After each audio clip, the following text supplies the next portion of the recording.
We are live. Joseph, we're back, baby. We're back. Just like LSU is, apparently. Allegedly. We can't get ahead of ourselves just We're yet. back.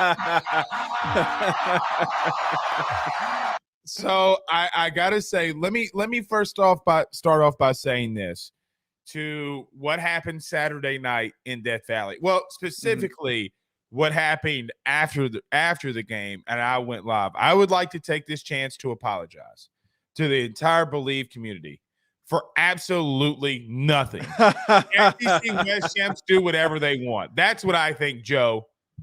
What can I ask you this? Because you and I had a really wonderful phone call. You called me later that night, and great conversation. I will leave it at that. I don't remember it. What did I say? Well, first of all, you said you were only a little tipsy, which apparently that's definitely not true based on what you just said. No, you just called me to recap the game, and then you were telling me about how excited you were and how happy you were. That was the gist of it, and it made my night. It definitely made my night getting to hear from you. But so, like, when you did your live stream, I'm assuming you were not in the same state as you were when you called me. So this is what happened. Okay. I had Jack Daniel's Apple on my desk. I also had Crown Royal Peach on my desk. Oh, no. And so what happened is I was so excited. I opened up the Crown Royal Peach, and somehow, some way, I drank 3/4 of that bottle in an hour and a half. Yes. And which is not something I do very often. I would hope not. And well, actually more like half the bottle. I'll give myself that. More like half the bottle. And at the end of the show, I was just in ecstasy. You know, like I was beyond ecstasy. I kind of would imagine it was you felt a little bit of the same way because Notre Dame took down Clemson. Okay, so your situation, LSU beating Alabama, like that quite literally is something that hasn't happened in a while. Like in a very big spot that places them in a position to win the SEC West. Like that's huge for you guys. I was excited that Notre Dame beat Clemson, but our season's over. And I have also watched them beat Clemson a couple of years ago in a more meaningful game when they beat DJU at home, and that set them up for the college football playoff game that they played in. I don't know. I wasn't as excited as you were. Definitely not as excited as you were based on the phone call I received. I was texting my priest and I said, Father, I need this. Like, use all of your Jesus power to make sure that LSU beats Alabama. And he texted me after they won, said, you're welcome. Okay. So Father Abear, wherever you are, it's all Father Abear's doing. He did it. But look, they got people in here saying Blake went full Chris Jackson on the post game. Oh my God. That's not the Jackson I went. Chris Jackson's not the person I went. More like Samuel L. It's more like what I went. You know, because and then I'm talking to Cam, and I promised Cam, like, hey, I'm going on Cam's show after this. And, you know, he was just like, hey, listen, just be cognizant of the F-bombs, but it's great for social media. I had no idea what to say. I had not prepared myself for when we took down Bama. I had no idea what to, and Joe, it was just so much pimped up frustration over that game that when Brian Kelly came in here and won it, the way that they won it after Orgeron lost by a touchdown last year and they could have won it. Oh God, man. It was just, it was insane, man. I give him legitimate credit for making that decision to go for it on that 2-point conversion. Like that's a ballsy as hell decision. That requires he's got big calls. And I know that's like the resounding joke, but like just from a realistic situation, that's a big deal. Like to do that in that game, that's how you win that football game. The momentum's on your side. You march down, you got in that position to score. You kind of have to go for it in that situation. Where I texted you this, or actually I wasn't texting you this. When I was on this phone call, you don't remember. One of the things I asked you is if phone call. I remember if I know, I'm just joking. If he didn't get that 2-point conversion, what would your reaction have been? Would you have said that like, hey, I agreed with the decision. I thought that was a great choice, but it sucks that they lost, or would you have been pissed that he went for 2 again for a second loss this season? For me, it was twofold, right? Like, because you lost at Florida State, you kind of had to go for it, because his backdoor excuse would have been, well, guys, we had an extra point blocked against Florida State, right? So, yes. But I'm more conservative. And look, it's just because the game means so much. But again, that's why he makes $90 million guaranteed. And I have never, I haven't lived 90 million, there's nothing 90 million that I've ever even had, nothing it can attribute to what he did. Now, listen, we'll get to that game. Okay. We'll talk a lot of LSU, Alabama in the recap. It's not the only game, though, of the day, Saturday, that we're going to talk a lot about. By the way, I'm getting chirped a lot in the chat. I don't mean to cut you off, but I love it. I mean, like, I deserve it. I deserve all of this. All the people saying, am I going to apologize to Brian Kelly? Am I going to admit that I was wrong? I'm apologizing.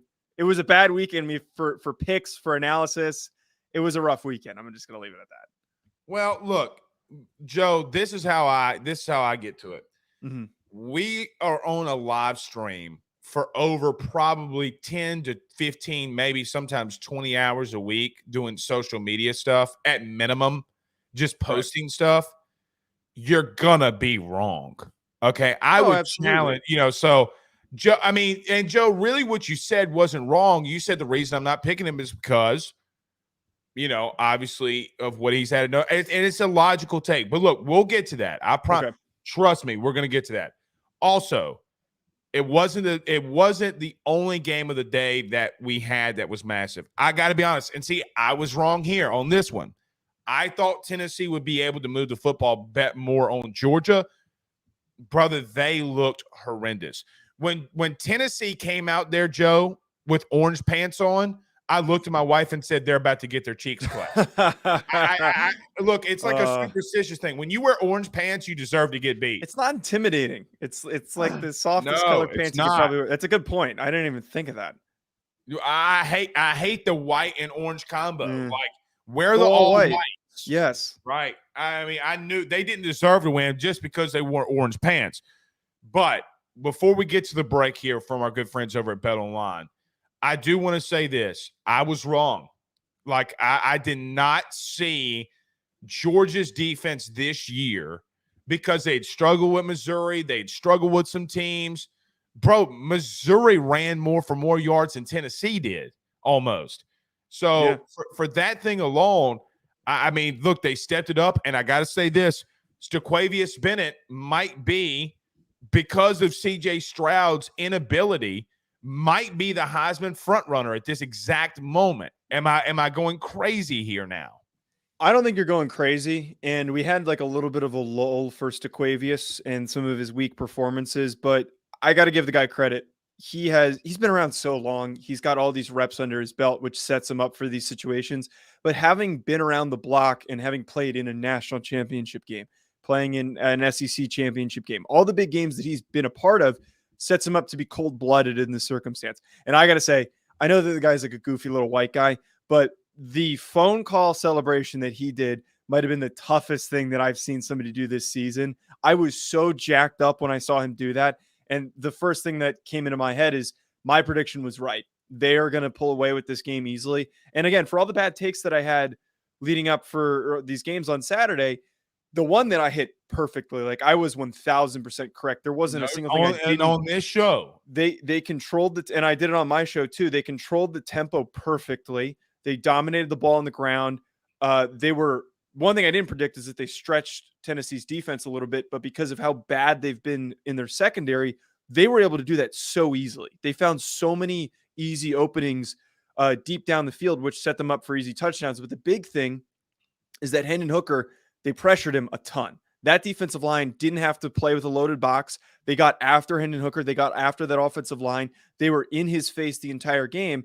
And the thing that I predicted is if you get a couple of sacks, you get a turnover, you're going to win that football game if you're Georgia. And they got way more than that, which is why they won so handedly. Well, and here's another thing, too. He played scared, be quite honest, meaning Hendon Hooker, in my opinion. He did not look like Hendon Hooker. So, look, we'll get into that. So let's do this, Joe, very quickly. Mm-hmm. everybody do us a favor by hitting the like and share. There's 150 of you guys in here. Stop, collaborate, and listen. Don't be a Rudy Poo. Hit the like and share. Share to all those Facebook groups. Share to all those social media pages. If you're on YouTube, like, subscribe, all that good stuff. Wherever you listen to podcasts, I think, Joe, we might be renaming the show, right? We talked this. Yes. So we'll be talk doing offline some about stuff it. Yeah, we will do some stuff in the future, but for now, do us a favor by hitting the like and share to all of those social media groups. Okay, let's talk about our good friends over at betonline.ag and our good friends over at GM Varno & Sons. We're back in 1 minute. Joe, we got to break down LSU Bama. You know I got to talk about it first. I'm excited. Talk about it next. BetOnline is the fastest and easiest way for you to wager on all of your favorite sports, contests, events with the first-to-market odds and lines. Find reviews for all the news for each league, including Major League Baseball, NFL, NBA, NHL, combat sports, college sports, esports, and even golf. BetOnline continues to be the top online resource for all of your sports information for live in-game betting, props, and futures. Head on over to BetOnline today and use your mobile device to join and make your first sports bet. Use our promo code Bleav50, that's Bleav50, BLEAV 50, to receive your 50% off welcome bonus on your first deposit. That's betonline.ag, betonline.ag. All right, we want to give a good shout out to our good friends over at GM Varno & Sons, gmvarnoandsons.com. If you have any issues motor vehicle-wise and you're in the state of Louisiana, broke down on the side of the road, they will come and get you. Hit them up today at 225-664-9992. Let them know that Blake and Joe sent you on by. Okay, Joseph Bruno DeLeone. Yes, sir. How about them Tigers, baby? How about them? I'm old enough to remember. Yeah. I'm old enough to remember three main things. Number one, Brian Kelly's a Rudy Poo. He can't go to the South. He's not a good fit. He can't recruit good. He won't be good for LSU. And all he did was get. By the way, he can't get a team prepared enough to go in and to beat a team like Alabama. Well, he did it. Number two, I'm old enough to remember when people made fun of him for dancing with a five-star recruit. Doesn't really look so bad right now when you have multiple five-stars lining up at the front door. Number three, though, I always ask this question, Joe, and I think we're starting to get a little bit of it. Mm-hmm. If Brian Kelly ever was able to find a way to get the offensive line and the big guys that he had at Notre Dame to LSU, who historically has the outside presence, Jamar Chase, Justin Jefferson, Odell Beckham, we know Clyde Edwards-Helaire, Jeremy Hill, Leonard Fournette. If he could combine all of that offensively, they will be lethal. Well, Joe, I got to admit to you, they're getting there.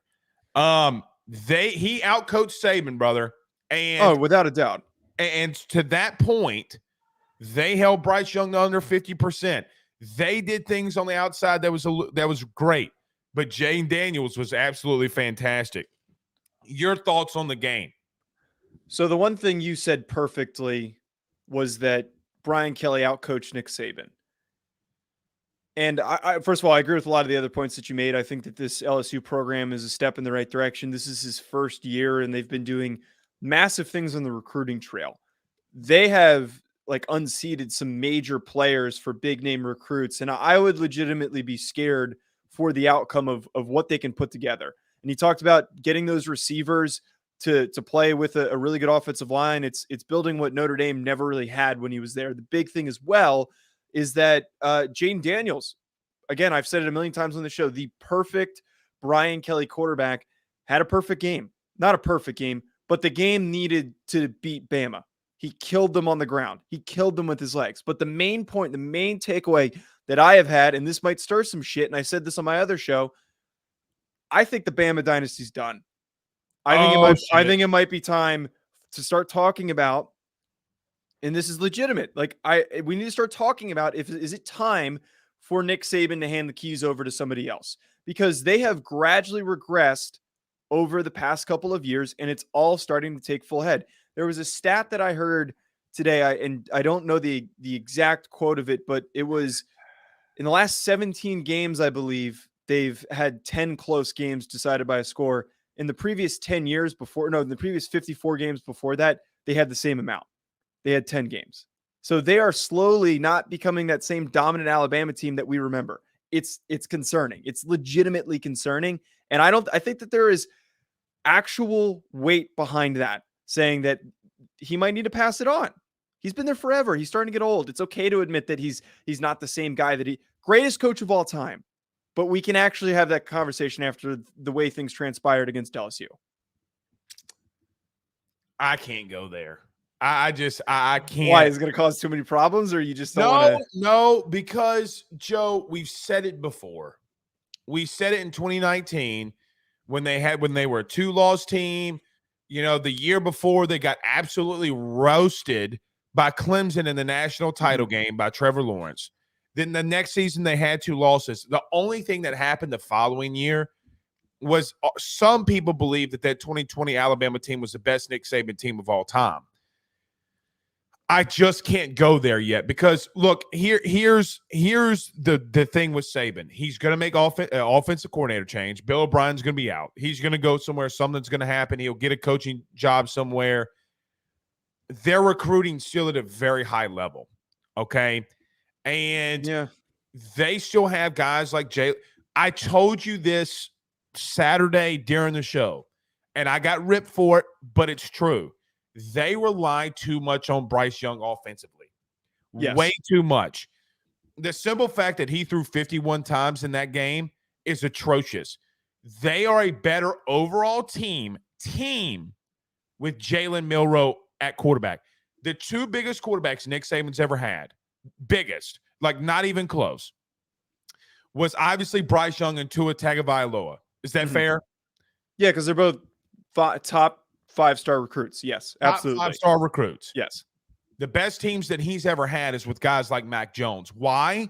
Because they play within the element of the game that they need to play to win championships. They run the football more. They don't get cute offensively. They hit you where it hurts. I'm not going to say I can't go there that the dynasty's done because he's proven so many people wrong before. My only thing is this. Here's where I will agree with you on, and you're going to roll your eyes at me, okay? Uh-oh. I think that Brian Kelly's going to push him to a limit that he's never been pushed to. Like, I really do Bleav that there has not been a coach. Name a coach in the SEC West that has the ability that LSU has talent-wise with the coaching ability that Brian Kelly has that's ever pushed Nick Saban. Oh, and by the way, in the East, you got bowl cut. You got Kirby Smart. He goes and gets the Gruden haircut. That's his haircut. Like, got Georgia in the East. Right.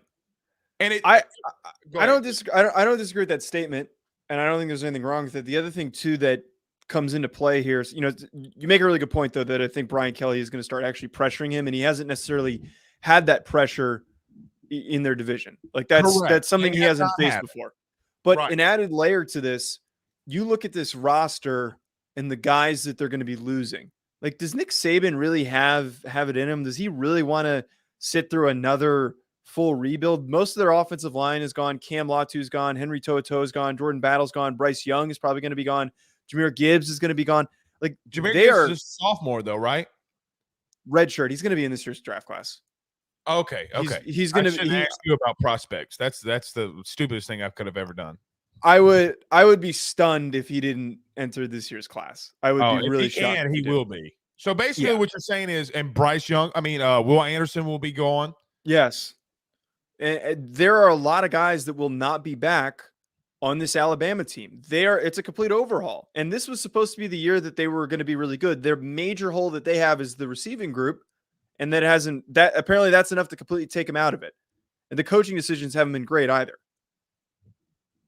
Yeah, but here's the thing. I don't think that they did bad defensively, right? Like, meaning against LSU, I don't think that they did bad, okay? Meaning they still did a lot of really good things. They made a lot of – here's the biggest thing for me with Saban that where I think it's hurting him the most. I don't think that he has the amount of discipline that he normally gets from teams. Yes. They get so many dumb penalties. It is ridiculous. Jane Daniels is sliding. Why are you going for his head? Like, why are you doing some of the things that you're doing? Yeah. I don't understand. But let me say this. In reference to the game, in reference to the LSU game, Saban and Bama got really lucky on a lot of things. Like, Joe, the out of bounds when the LSU defender has possession and they say Latu swipe down at it and he's out of bounds, you should have never gotten sick. That's a 4-point swing. Yeah, yeah. That call was like a whole separate issue, which I'm sure that we could spend an hour on, because like that was stupid. That's actually a rule, and that's something that they can rule on. But I didn't mean to cut you off. No, but you're right. And then the most egregious thing on the Bryce Young touchdown, you have Harold Perkins being literally tackled. Like he literally got tackled by an offensive lineman. Okay, whatever. You miss a holding call. It is what it is. But then the tit pass, like you show the replay and his fingers are being bent back. And you say, well, it's a pass interference. He didn't tip the ball. I'm going to tell you this. If there are some things that if they don't go Bama's way from a flag standpoint, from a penalty standpoint, LSU beats them by 14 plus. Like, I mean, because you don't get the field goal there at the end. LSU has 2 minutes to drive the ball down. What if they go and get a field goal? Then if it is the tip pass, okay, then you don't get a touchdown. Like, that's fourth down, okay? Right. It's LSU's ball at that point. Well, they could kick a field goal, but regardless, it was legitimately, Joe, we went back and watched it. It was a 12-point swing off of penalties. That's two scores. Okay, so it gets to a point for me where the game did go in overtime, but it's not as if that game was at times as close as people thought it was. LSU dominated a lot of things there. Absolutely. I just can't go though, Joe, that the dynasty's done. Let me ask one more about the game, and I want to get to LSU because I'm going to talk about it religiously this week, but I want them to roast you, and then we'll get to some questions about it. Okay. Is Jane Daniels in the Heisman Trophy consideration now? No. I think that's there's been other guys. Name your five then. His season has been fantastic, and I think that like he's probably the sixth guy out. I think Stetson's performance against Tennessee and the other performances that he's strung together so far this season push him back into it. Hendon Hooker's still in it, but he's moved down. Stetson's 1, CJ Stroud, that's 3. Blake Corum is the 4th one that I would bring up. And then I had, and Max Duggan. Like Max Duggan deserves to be. But wait, for how unlikely that team to be undefeated, and there's a very good chance that they finish undefeated and win the Big 12. If they win the Big 12, he's going to be standing there during the ceremony. He's not going to win it, but that's like a total, like, hey, this is the Big 12 kid, the good story. We're gonna put Max Duggan in the voting, and then likely it'll probably be Stetson Bennett or Blake Corum or one of those guys. Did you see the blind resume though? On the quarterbacks. Now, Corum wasn't in it, and I'll give it to you. Did you see the blind resume? I did not, but I'm willing to bet that Jane Daniels had the best blind resume. Yes. He had the best blind resume. From this point, he's in there with total touchdowns. Now, passing touchdowns, he's not going to get to CJ Stroud, but CJ Stroud doesn't have the amount of rushing touchdowns that Jaden does. No. Here's the biggest thing for me in that blind comparison.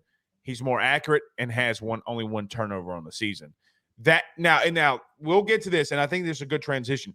He can get in there, but he's got to do something major. We'll get to the major. So continue your thought, and we'll get to that point, that major point. Well, the rest of my thought was just that if he does get into it, right, like you're talking about, he does need to do something major, and that major thing is even if they lose to Georgia, like I think if he has like a really good game and it's a close loss, like that's enough to put him into it. If he's got like a 4 or 5 touchdown game and he just completely lights it up and they lose late because Georgia's just Georgia, I absolutely would put him into it. But I think as of right now, I don't want to say that he's been inconsistent, but there have been more consistent performances from the guys that I've brought up. And there's, I think, more storylines, which always gets factored into the Heisman voting, that is going to prop those guys up ahead of him. Like he could be the sixth guy. I think realistically he's the sixth guy. But don't- those I other don't guys have mind had that. earlier season production. All those guys are going to get pushed up because of it. Would you put Bo Nix in there? Nate asks. Bo Nix is another guy that I completely forgot, and I clown on him on my show all the time. But like Bo Nix has been fantastic. The guy had a receiving, a rushing, and a passing touchdown against, I know, Colorado of all teams, but like he's been the reason why that they've played so well. He's a completely different player at Oregon. He might even get a bump ahead of Jaden Daniels. No. Stop. If they win the Pac-12, absolutely. If Jaden Daniels wins the SEC West, it is more impressive than winning the Pac-12. Colorado's on their 25th straight game of not scoring 20 points. Stop. But okay, that's one game, but we're talking about the games that he's strung together against top tier opponents. If he beats USC and he beats Who's Utah, the best team that they've beaten? UCLA, correct? UCLA, Washington State's okay. Actually, they're not that. I sound stupid now that I realize that I'm saying it. But UCLA is a great team. They're gonna beat USC. They're gonna beat Utah. UCLA beat any other teams, the top teams that LSU's played. Would they beat Ole Miss or Bama? I think they could run it back with Ole Miss. I don't think that they could beat Bama. Come on. That's not I'm not saying that they will beat them. I'm saying that they're capable of beating them. Neutral field. I think that there's a possibility. They're capable of beating them in a blizzard. Now don't make me start siding with Fisher here, DeLeone. Okay. I think that Bo Nix deserves some credit here.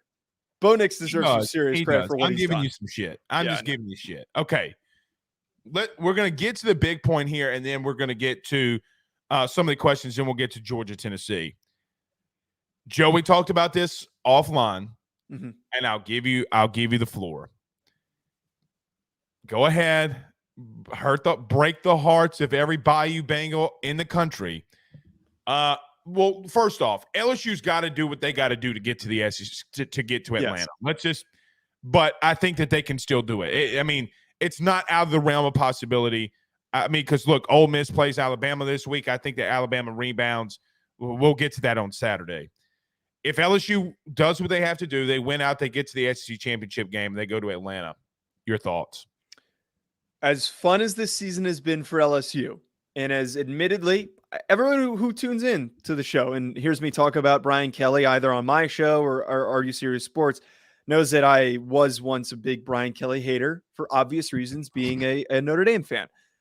I am willing to sit here and admit that I was wrong about Brian Kelly. I am excited for the outcome and the future trajectory for the LSU Tigers. But guys, please be realistic about Georgia. I have people coming on my stream on Sunday that were saying that they're going to roll and they're going to win the SEC. They're going to beat Georgia. They're going to go to the national championship. It's just not going to happen. The way that Georgia played against Tennessee, a team that walloped LSU, that's enough proof. I don't need to go any deeper. That's enough proof. The matchups are too lopsided at key positions that I have to pick I have to pick Georgia by a pretty significant margin. And I know you're not going to sit here and admit it, but I think deep down you agree with my take that it's a very, very uphill, unlikely battle for them to win. I'm not going to say it's impossible for them to win, because here's why. And I told you this.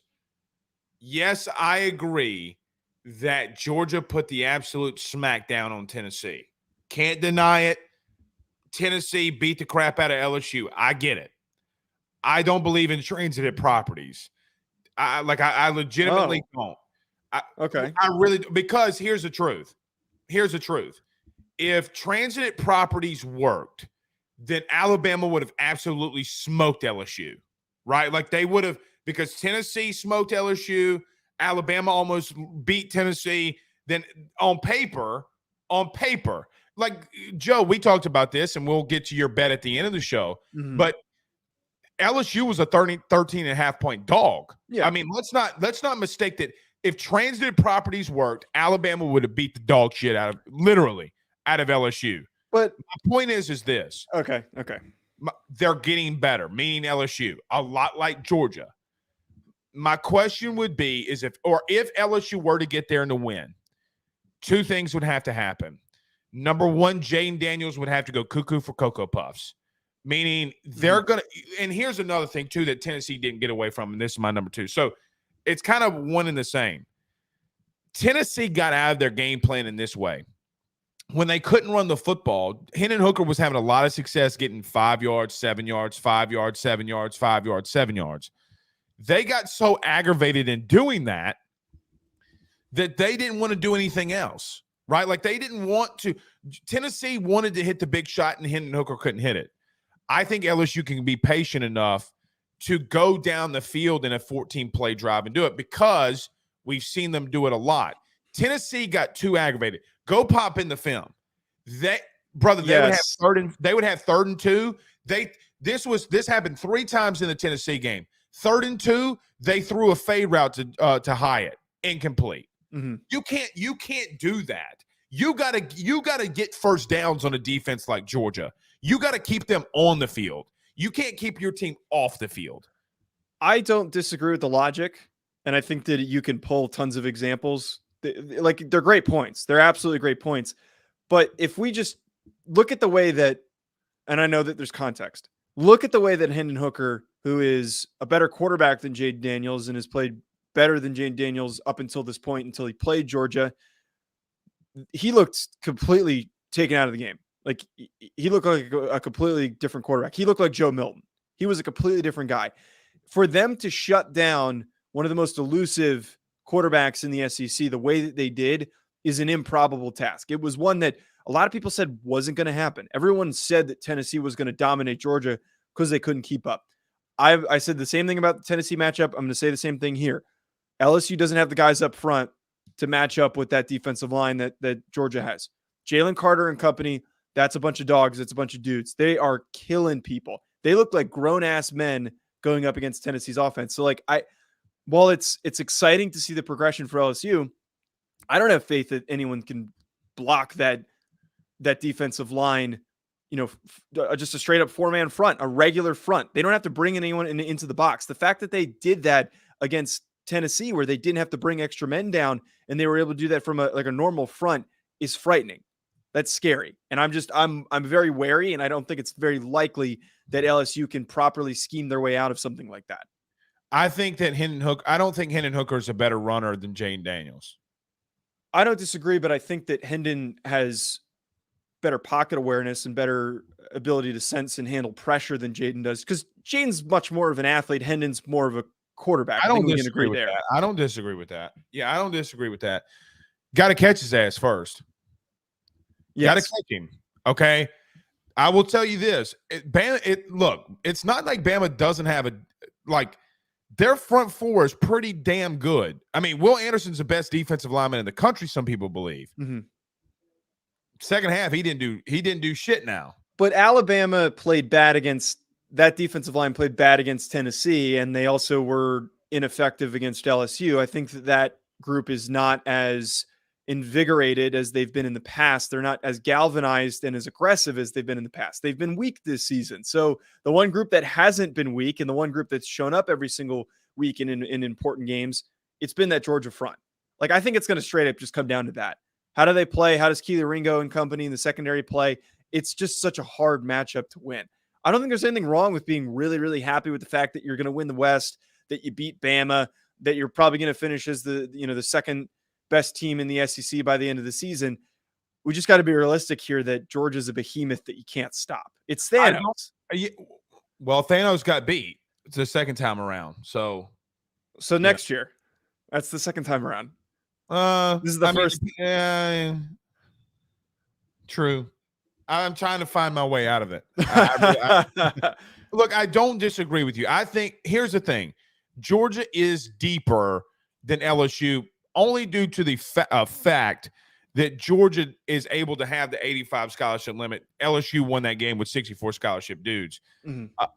Joe, I just don't read the comments. Okay, I know. We'll move on. I get worse comments on my stream, man. Okay, they're being kind of nice. I got some nice ones. Some people are. Somebody said I was spitting facts, so it is what it is. Okay. Well, look. I don't disagree with you. LSU's got to beat Arkansas this weekend. Okay, let's let them do that first. And look, Georgia's got UAB too. That's a big game. I'm just kidding. Well, listen now.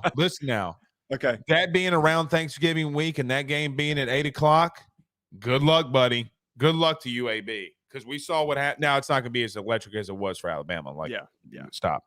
Okay, now let's get to the Georgia Bowl. Well, and really, Joe, the truth is, I mean, we've already kind of been talking about Georgia, but kind of to transition a little bit to them. So let's talk more about Georgia then. In that game, look, here's my thing about that game. Now, listen, they put the smack down on Tennessee in the first half, but let me say this. I don't know if Kirby was playing conservative or what. Excuse me. Oh, we got bots in the stream. See, when I get the bots in the stream, I always bring them in. Like, I always put their comments up. I'm a little more interactive with the bots than I think. Yeah, you always block them. Yeah. Tell Putin to get out my stream. Okay. But look, my thing about the Tennessee game is I think Josh Heupel, for whatever it's worth, when things aren't going his way offensively, he has no idea how to adjust. Like, he legitimately has no idea. And for that reason alone, but in the second half,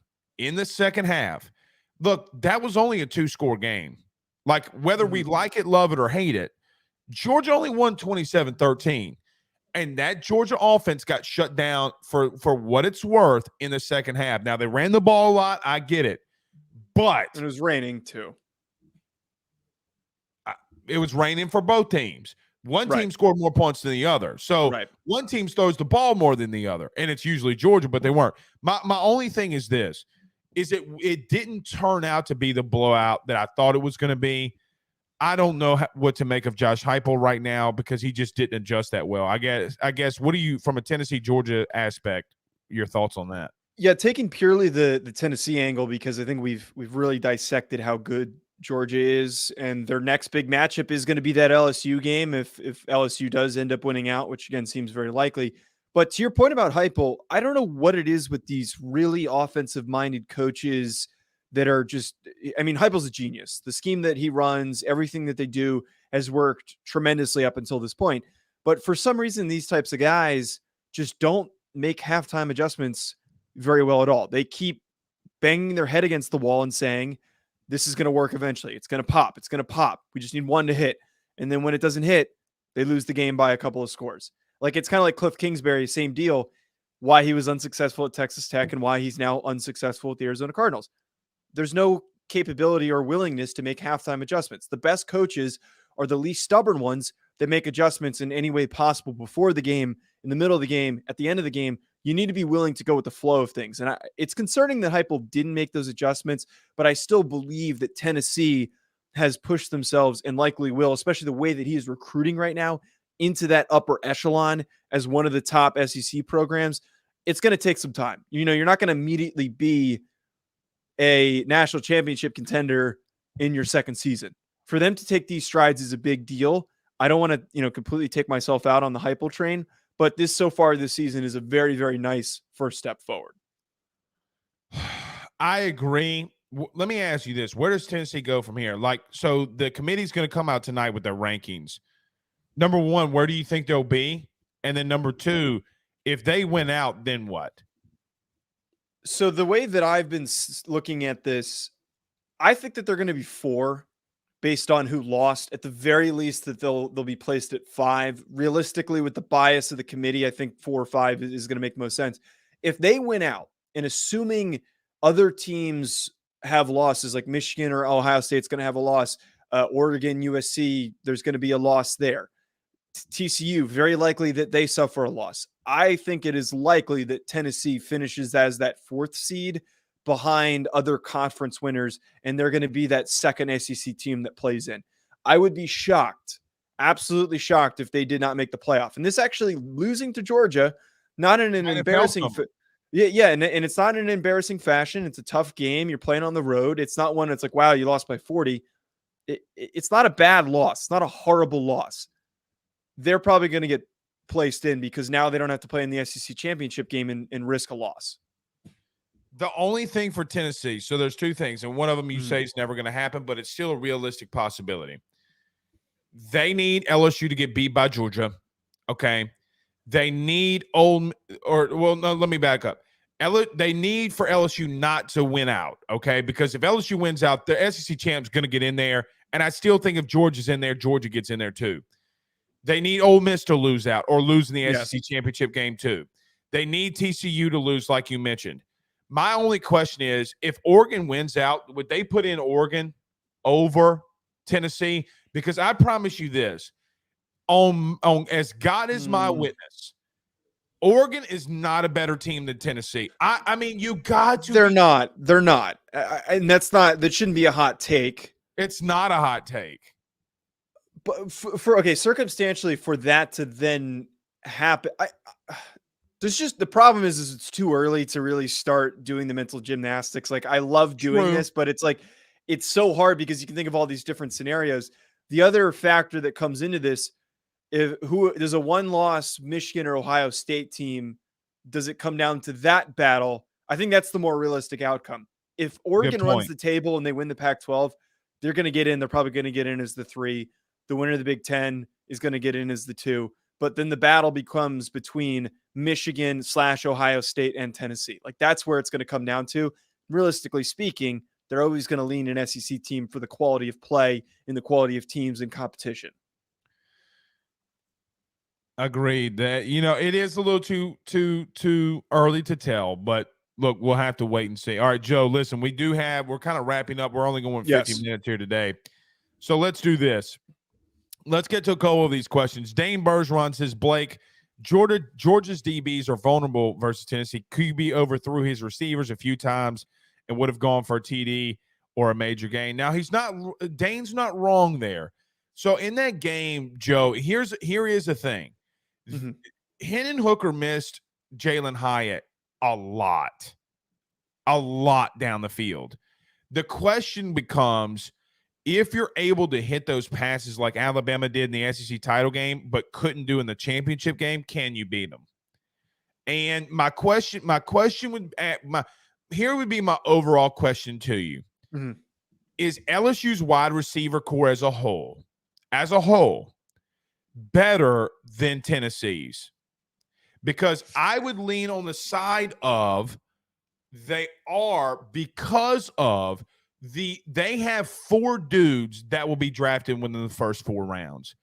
Jalen Hyatt may be the best of all of them at the current. Because look, Cedric Tillman's not out there, brother. Like, he's out. Okay, and so my thing would be is I would lean LSU as a holistic group more than Tennessee. Now, Tillman's probably playing the best of all of them right now, in my opinion. I actually look at this differently, like the complete opposite. I think that LSU has the best talent on out of this with Keyshawn. Keyshawn Booty. Well, however we agree then. Like, he's going to be a top 15. No, we don't necessarily agree, because I think they get propped up because of Keyshawn. Keyshawn's supremely talented. He's capable of being the best receiver in the country, has not necessarily actualized that. But in terms of the talent that has come up and actually showed up in games with Jalen Hyatt and Cedric Tillman when they're both healthy, that to me, that pairing is more dangerous than the collective LSU group. The bigger issue is that I feel like LSU's offense doesn't rely on their receivers making plays as much as Tennessee's does. So you don't need like 150, a 200-yard receiving performance, a 5-touchdown receiving performance from any of these guys, because Jaden can win you games on the ground. They're winning games on the ground. It's just different philosophies. The talent overall is better for LSU, but I think the quality of play that's shown up for Tennessee has been see what you're stronger. saying, and I agree with that. But see, wouldn't that make LSU a little bit more dangerous in that aspect? They are. I would say that they are. Absolutely. They absolutely are. But the production, Tennessee has the production, LSU has the talent. American Patriot says it's way too early to start talking playoff. TCU will lose to Texas. You're big on TCU. Like, TCU's your team. You love the Christians. I love TCU. It's just because, like, they're so fun. I love fun teams like this where they just, they don't give a shit. Their social team is hilarious. But if we're being realistic, if Quentin Johnston is as hurt as he is alleged to be. I don't know what his status is for this Texas game. Didn't they say it was like a very bad high ankle sprain? What was it? Something like that. I don't have any faith for them against Texas because they really struggled when everything was put on Max Duggan's shoulders. It is going to be a very uphill battle. If Texas's defense plays the same way they did against Alabama, they're done. It's not going to be close. I'm going to go on the opposite side of the ball in that game. I think Quinn Ewers is a really good kid, really good player. Here's my thing with Texas, and it's always going to be the same with Texas. Since this, we're back. Look, in all of these high-profile games, I'm not going to say that Texas is going to lose. I got to see them actually win it first, right? Mm-hmm. Like, you got to prove it to me that you can actually do it. Now, can they do it? Yes. They are more talented holistically, in my opinion, than TCU. But you got to go and do it. That's my opinion. And they're really inconsistent. That's the problem is the inconsistencies. Correct. Like if you get an Oklahoma State or a Texas Tech type game from them, they lose. And it's weird. You can't predict which team shows up. All right. So we're going to get to two more questions. And I want to get one last thought, Joe, before we get out of here.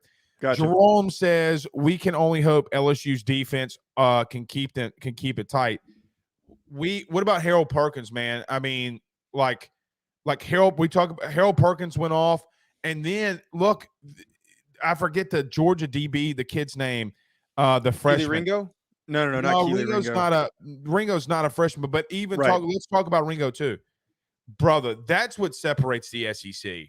Like Harold Perkins and Ringo is what separates them. Just freak athletes, man. It's unbelievable the amount of dudes that they can get. All right, I can't really find the comment that I was looking for, but let's end it here, Joe, because we got 1 minute. Okay. All right. There's an interesting thing going around Auburn that Hugh Freeze might be coming back to the SEC. I honestly buy into that smoke. What happened last weekend with them beating Arkansas, which was not talked about. Like it was pushed down because of everything else that would happen. I'm for it. I'm all for it. Instead of trying to buy out Lane Kiffin, the guy had success. I know that some of the things that he did were not great. We don't need to unpack He had Hooker's on speed dial. He had Hooker's on speed dial. But if we're talking about good coaches, I think he's the guy. And in an NIL era, he is capable of, I think, producing a really good Auburn team. Last one. Are you buying the Dan Lanning smoke to Auburn? Wait, has that picked up? I saw the Hugh Freeze stuff. Oh yeah, it was all over social media. So let me tell you, I know you got to go. I'm not in a crazy rush. You're not in a crazy rush? No, we can drag this out a little bit. Okay. See what you did there? I get you on these coaching searches things. All right. I talked to an agent, I'm not going to say who, you know, I'm going to leave it there. I think the smoke's real. Actually, I know the smoke's real. For the parity of other conferences, I'm praying that doesn't happen. But I mean, for Auburn being good, it's great for college football. It's a huge recognizable brand. But Oregon being good's great for college football. Yes. But like that's my point, is that we need parity in other regions. It can't all be in the Southeast. It can't. Like we need other conferences to be good. But if we're just being realistic, if anyone's got the deep enough pockets, it's going to be Auburn. The only difference here, the only main difference is Cristobal was swayed into leaving to go coach at his alma mater. He was leaving no matter what. He played at Miami. It was happening no matter what. I don't think Lanning has that same tie. I'm trying to remember correctly where he came from and where he played or where he went to college. Well, he was at, I'm going to look that up after we obviously finish. He was at Georgia. Right. Hold on. I can sign it up right here. Knight's going to pull out the checkbook. If they win in the Pac-12, he's going to pull out the checkbook to keep him. He's not going to let him leave because of apparently how pissed off he was about Cristobal leaving. I don't think that he's going to let him leave. I don't think it's going to happen. So, I mean, he's been in the South majority of his life. He's from Missouri, so I mean that doesn't necessarily. I mean he's not from like the South, right? Like so, Right. I don't. We'll see. All right, last one. I promise to God, Lane Kiffin. Let me ask you this: Would you do his buy? Would you see? Here's the interesting thing about Lane. In the state of Mississippi, you can't offer him a 4-year contract. You can offer him a max of like 2. I think it's 3 years. Guys in the chat, help me out. Here's the thing about Lane. Yeah. So they could offer him a 4-year, fully like $8 million a year guaranteed contract. Bro, like I get the buyout of Lane, but Ole Miss can't match it. Like there's nothing that they can't match it. I guess it all comes down to who ends up being the first choice. And like these are the 3 names that are going to get debated. If Lane's the guy, throw all the money in the world at him. But I think realistically speaking, it should be Hugh Freeze. It should I agree. I would agree. The results are there. Like Liberty being as good as they are, 9-1 ranked right now, that's not supposed to happen. And beating Arkansas, it's no more than 4 years. So for him to get an extension, it can't happen. He might be thinking about that. I'm sure that he's had those conversations with his. So that's the point. There is that he can't really even use this as fodder to get an extension. I didn't even know that he can't use it at all. Here's another one, Joe, to rudely interrupt you. 4 years is a max under Mississippi law. Yeah, that's really bad for Ole Miss because like that was the watch him change it in legislation within the next week. I mean he's shown activity in politics and stuff, so maybe he does that.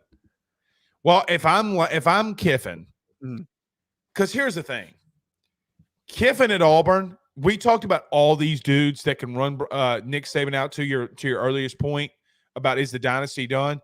Here, I swear, I said this Saturday. Let Lane Kiffin go to Auburn and beat him and start out recruiting him. Then he retires. Because Lane would retire him. Yes, absolutely. And with all the bad blood between Lane and Nick on and off the field, he's got all the dirt. He knows how to tackle him from multiple angles, and I think that like Nick's lost his edge. Not only him, that's not the only Saban he tackled. Yeah.